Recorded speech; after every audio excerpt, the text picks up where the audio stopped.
여러분, 비행기 여행, 이젠 정말 흔한 일이죠. 그런데 비행기 타실 때 보면 기내 반입이 제한되는 물품들이 있습니다. 화약, 칼, 라이터, 이런 거는 당연히 딱 위험하다는 느낌이 오죠. 그런데 배터리, 표백제, 수은 제품, 이런 거는 반입이 제한될까요? 여기에도 화학이 숨어 있습니다. 우선 수은 제품, 온도계, 이런 거죠.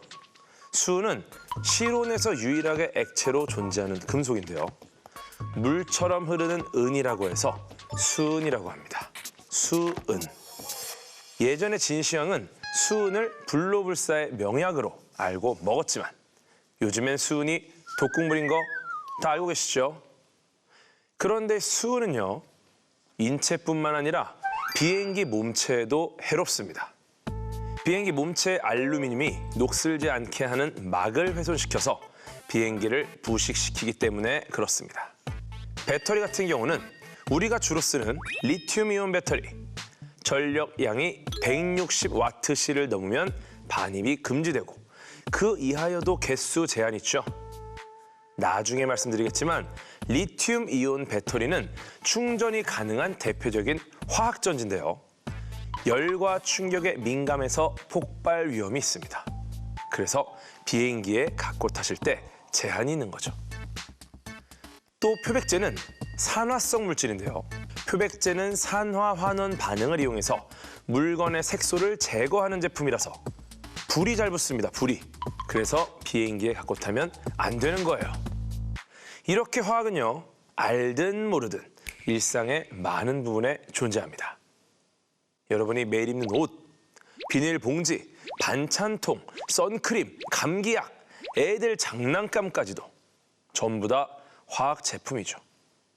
화학 제품이라고 하면 인위적인 느낌 때문에 부정적으로 느끼시는 분들도 계실 텐데 사실 생활을 이롭게 하려고 만들어진 게 대부분이죠. 화학이라는 학문이 원래 자연에 있던 물질의 비밀을 밝히는 것이기도 하지만 자연에 없던 새로운 물질을 만드는 일이기도 합니다. 물질과 물질이 만나 전혀 다른 성질의 물질로 변하는 화학 반응, 이것을 이용해서 다양한 제품을 만드는 거죠. 오늘은 물질을 전혀 다른 물질로 바꾸는 마법, 마치 마법과 같은 화학 반응에 대해 알아볼 건데요. 그나마 저희가 좀 익숙한 산염기 반응과 산화 환원 반응에 대해서 오늘 말씀드려볼까 합니다.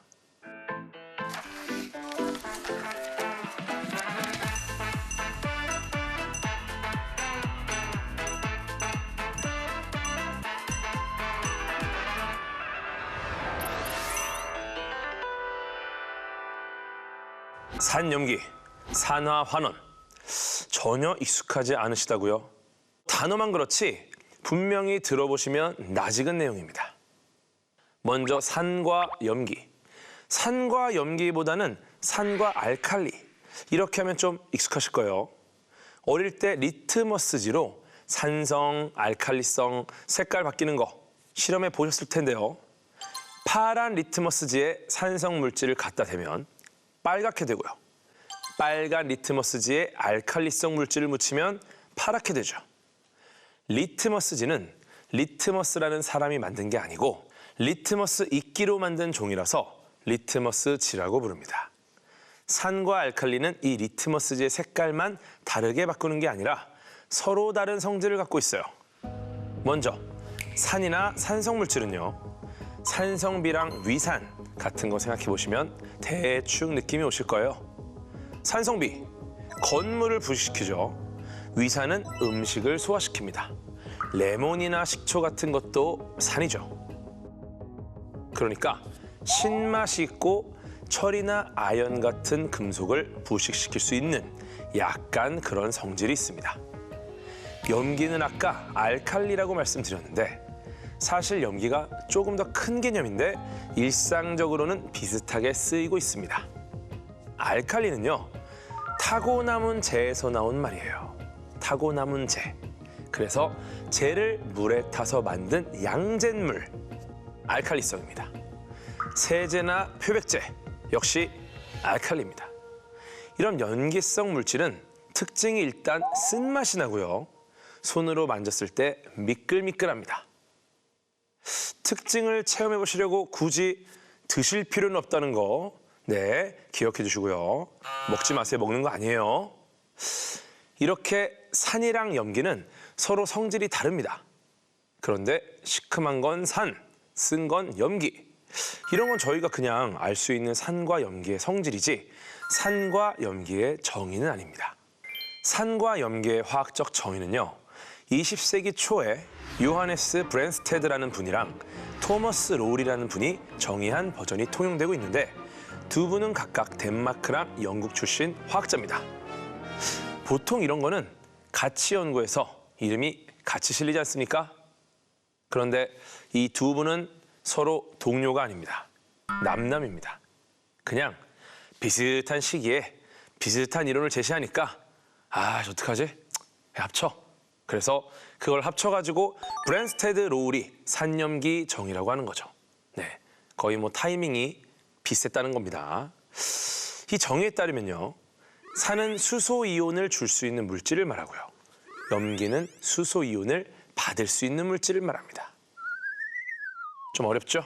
네, 그냥 여러분이 잘 아시는 pH 지수 생각하시면 돼요. pH 지수에서 H가 수소이온의 약자입니다. pH 지수를 잠깐 살펴보면요. 물과 같은 중성 물질이 pH 7입니다. 7. 7을 기준으로 그거보다 수치가 낮으면 산성, 높으면 염기성이에요. 일반적으로 우리가 아는 물에 녹는 물질은 산성, 염기성, 중성 이 중에 하나에 속하는데요. 중성에서 멀어질수록 산성이나 염기성이 강하다고 볼 수 있습니다. 식초, 오렌지 주스, 커피 같은 건 산성이고요. 비누, 치약, 세제 같은 건 염기성이죠. 우리 몸에도 산성과 염기성이 있는데요. 위액은 아시다시피 대표적인 강산성 물질이고요. 피부 같은 경우는 건강한 피부가 pH 5.5 정도의 약산성입니다. 그런데 여드름 피부나 아토피 피부는 그보다 염기성을 띠기 때문에 약산성 클렌저 같은 걸 써서 알칼리성이 더해지지 않도록 권장하고 있죠. 또 사람의 혈액은 pH 7.4 정도로 약한 염기성인데요. 혈액은 좀 특이한 작용을 합니다. 만약에 우리의 피가 신음식을 먹을 때마다 산성으로 변하면 어떻게 될까요? 자칫하면 사망에 이를 수 있어요. 그래서 우리의 피는 산성이나 염기성 물질이 들어왔을 때도 늘 pH 7.4 정도를 유지할 수 있도록 반응 체계를 가지고 있습니다. 이걸 혈액의 완충작용이라고 부르는데요. 이런 혈액의 완충작용이 가능한 이유는 바로 혈액 속에 산이나 염기가 그 짝이 되는 염기와 산을 동시에 갖고 있어서 pH 농도를 일정하게 유지할 수 있기 때문입니다. 이렇게 산에 염기를 가하거나 염기에 산을 가하면 그 성질을 잃어버리고 중성인 물이 만들어지는데 이 반응을 중화 반응이라고 합니다. 이런 중화 반응은 실생활에서도 많이 나타나는데요. 예를 들어 위산 과다로 속이 쓰리면 우리가 제산제를 먹죠. 제산제는 염기성 물질로 위산과 반응해서 중화시키는 역할을 합니다. 또 산성화된 땅에 염기인 석회를 사용하면 땅이 중화되고요. 생선 비린내 없앨 때 레몬즙을 뿌리는 것도 비린내가 나게 만드는 물질이 염기성이기 때문에 이걸 중화시키기 위해서 산성 물질인 레몬을 쓰는 겁니다. 그런데 여기서 여러분의 안전을 위해서 한 가지만 더 말씀드리면요. 본의 아니게 여러분이 강한 산성이나 염기성 물질을 삼키게 되는 경우가 있을 수 있어요. 특히 우리 어린아이들, 어린 친구들 같은 경우에 충분히 이런 사고가 있을 수 있죠. 이때 중화 반응을 유도한다고 다른 염기나 산성 물질을 먹는다? 이거 될까요, 안 될까요? 여러분, 안 됩니다. 절대 안 돼요. 이런 사고가 있을 때는요. 물을 최대한 섭취해서 몸에 들어간 강산성이나 강염기성 물질을 가능한 한 빨리 빼내는 게 중요합니다. 절대 여러분 몸으로 산염기 반응을 실험하시면 안 된다는 점 안전 상식으로 말씀드립니다.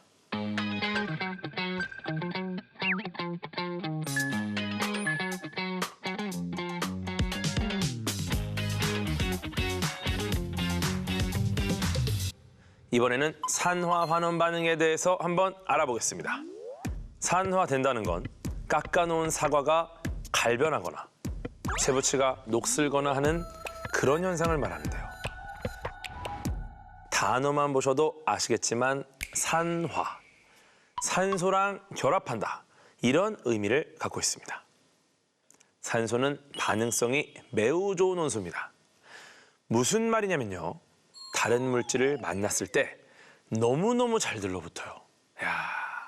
이미 자연에 있는 물질들은 산소랑 들러붙어서 녹슬어 있는 게 많습니다. 그래서 물질에 들러붙어 있던 산소를 인위적으로 떼어내서 우리가 쓸 수 있는 상태로 만들어서 사용해야 합니다.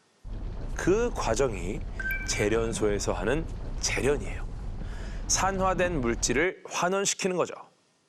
우리가 가정에서 구매해서 쓰는 녹제거제도요. 산화된 물질을 환원시켜서 녹을 제거하는 겁니다. 아무튼 산소가 이렇게 반응성이 좋다 보니까 옛날 화학자들이 산화라고 이름을 붙였던 것도 어느 정도는 이해가 가죠. 산소가 워낙 이거저거랑 많이 반응을 하니까 산소를 기준으로 이렇게 산화라는 개념을 만들어냈던 건데요. 산소가 다른 물질이랑 반응을 잘하긴 하지만 불소보다는 못하거든요. 둘이 만나면 오히려 산소가 산화되는 반응이 나타납니다. 다시 말씀드리면 여태 산화라고 불러온 세월이 있어서 지금도 산화라는 말을 쓸 뿐이지 더 이상 산화의 정의를 산소랑 결합한다 이렇게 하긴 어렵다는 거예요. 그럼 요즘은 산화를 어떻게 정의하냐? 궁금하실 텐데 물질이 반응할 때 전자를 빼앗기면 산화된다 라고 합니다. 반대로 전자를 얻어오면 어떻습니까? 환원된다고 하죠.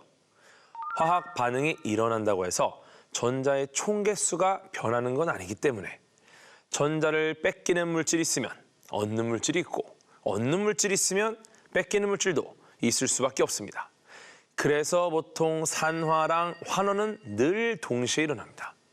그래서 철이랑 산소가 만나면 철에 있던 전자는 산소한테 가고요. 동시에 산소는 철에 있던 전자를 가져옵니다. 철은 전자가 나가니까 산화되죠. 산소는 전자가 들어오니까 환원되는 겁니다. 우리 겨울에 많이 쓰시는 핫팩, 손난로 있죠? 핫팩 안에는 철가루가 들어있어요.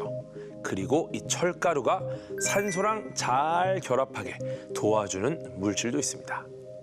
그래서 비닐 포장을 까면 안쪽에 철가루 파우치랑 산소랑 만나게 되고요. 산소랑 철이 결합하면서 열이 발생합니다. 그걸로 핫팩이 따뜻해지는 거예요. 그리고 모든 철가루가 산화되면 더 이상 반응이 일어나지 않기 때문에 핫팩을 아무리 흔들어도 다시 따뜻해지지 않습니다. 흔들 때마다 마찰열 때문에 따뜻해지는구나 생각하시는 분들 많이 계십니다. 그게 아닙니다. 흔들면 빨리 따뜻해지는 이유는 산소가 그만큼 잘 들어가게 만드는 겁니다. 그러니까 더 이상 완전히 반응이 끝나면 흔들어도 안 따뜻해진다는 거예요. 아시겠죠? 지금까지 말씀드린 사례들, 쇠가 녹슬고 사과가 갈변하고 이런 것들은 산화가 비교적 천천히 일어나는 건데요. 하지만 산화 반응이 빛과 열을 내면서 아주 급격하게 강렬하게 일어날 때도 많습니다. 이게 우리가 말하는 연소예요. 뭔가 타는 거죠. 실생활에서 볼 수 있는 대표적인 연소 반응은 가스레인지를 켜시면 바로 보실 수 있습니다. 도시가스 안에 있는 메테인이라는 탄소화합물이 산소랑 만나서 강렬하게 산화 환원 반응을 일으키기 때문에 저희가 지금처럼 맛있게 라면을 끓여 먹을 수가 있는 것이죠. 하나만 더 말씀드리면요. 산염기 반응이 우리 몸속에서 일어나는 것처럼 산화환원 반응도 우리 몸속에서 항상 일어나고 있습니다. 우리가 숨을 쉬면 몸속에 산소가 들어오죠. 이 산소가 체내에 흡수된 영양소랑 결합을 하면서 산화환원 반응이 일어나서 에너지가 발생합니다. 그런데 영양소는 대부분 탄소랑 수소로 이루어져 있거든요. 그래서 산화환원 반응이 끝나면 탄소는 이산화탄소가 되고 수소는 물이 됩니다. 그래서 우리가 이산화탄소를 숨으로 내뱉고요. 물은 어디로 갑니까? 소변이나 땀으로 배출되는 거죠. 그런데 이때 우리가 들이마신 산소의 일부, 한 2에서 5% 정도가 깔끔하게 이산화탄소나 물이 되지 않고 과산화수소나 초과산화이온 같은 산소 화합물이 됩니다. 우리가 잘 아는 단어로 바꾸면 바로 문제의 활성산소예요. 활성산소라고 하면 그냥 좀 활발한 산소 같은데 정확히는 산소가 아니라 산소 화합물인 거죠. 이런 활성산소는 불안정하기 때문에 다른 물질이랑 빨리 결합하고 순식간에 사라집니다. 그런데 그 짧은 시간에 우리 몸의 세포랑 조직에 엄청난 영향을 미칩니다. 세균도 공격하고요. 거기서 멈추면 좋은데 우리 몸의 세포까지 공격합니다. 그래서 노화라든지 면역 저하, 암 같은 걸 유발한다고 하는 거예요. 그러니까 적당하면 괜찮은데 많으면 문제가 되는 겁니다. 이미 생긴 활성산소를 줄이는 것보다는 애초에 덜 생기게 하는 게 효과가 있다고 하는데요. 방법은 맨날 들으시는 그겁니다. 소식하고요. 비타민 챙겨 드시고요. 적당히 너무 심하지 않게 운동하시고요. 스트레스 덜 받고요. 그러면 몸속에 항산화 효소가 증가해서 활성산소의 악영향을 줄일 수 있다고 합니다. 근데 이게 쉬운 일이 아니죠. 건강하게 살기가 이렇게 어렵습니다.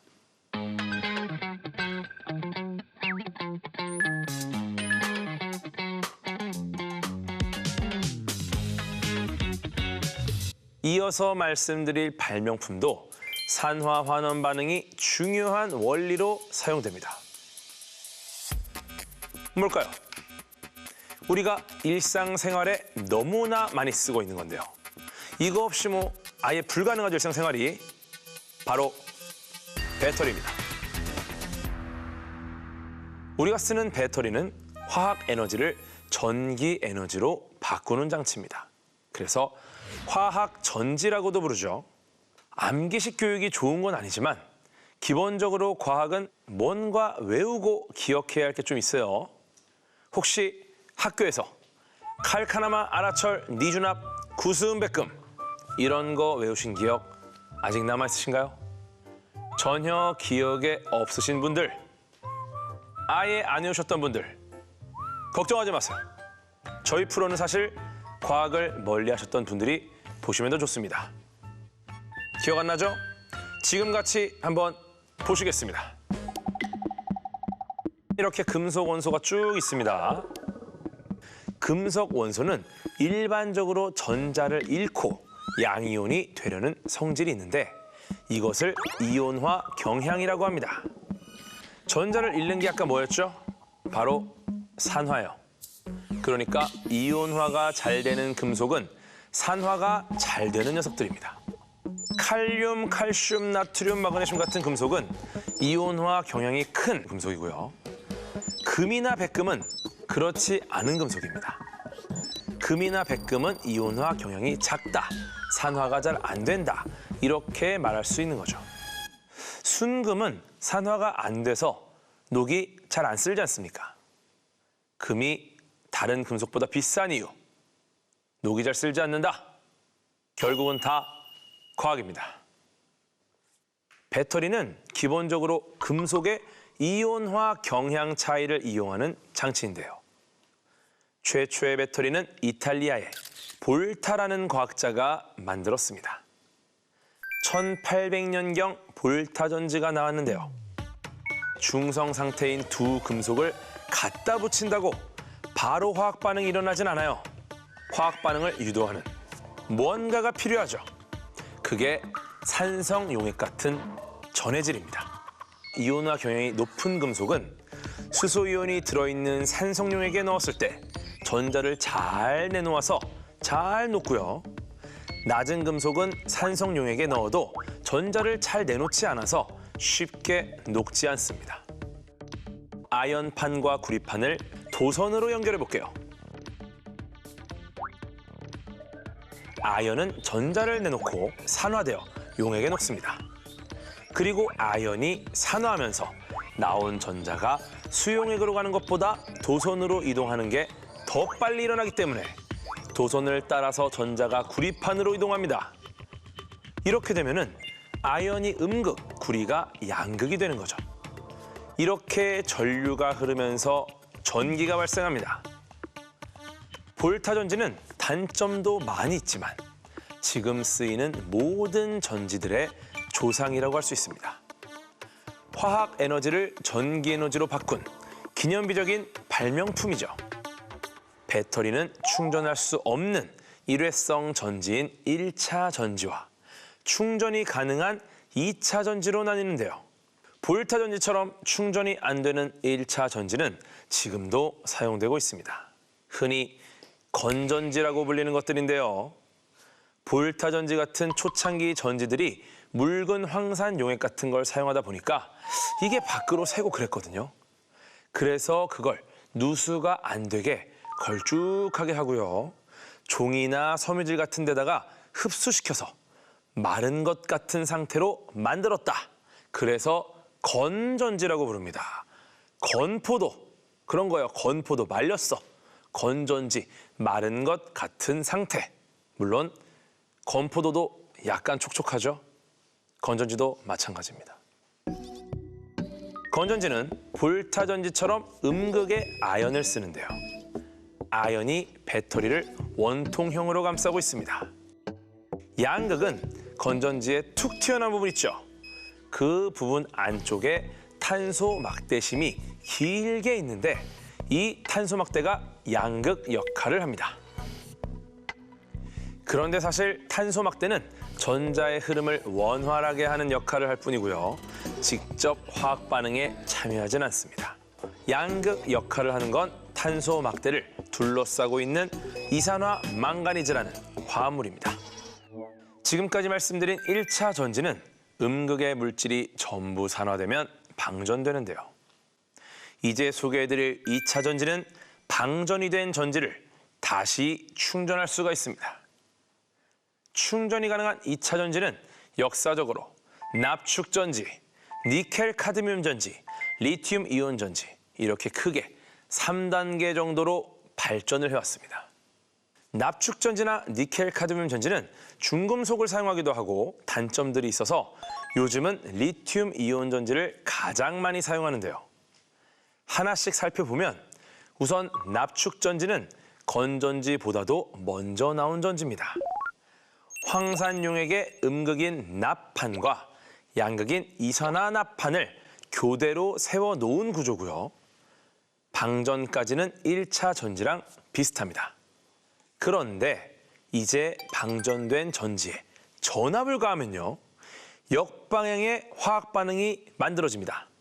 분명히 방전됐던 납축 전지가 충전 과정을 통해 원래 상태로 되돌아가는 건데요.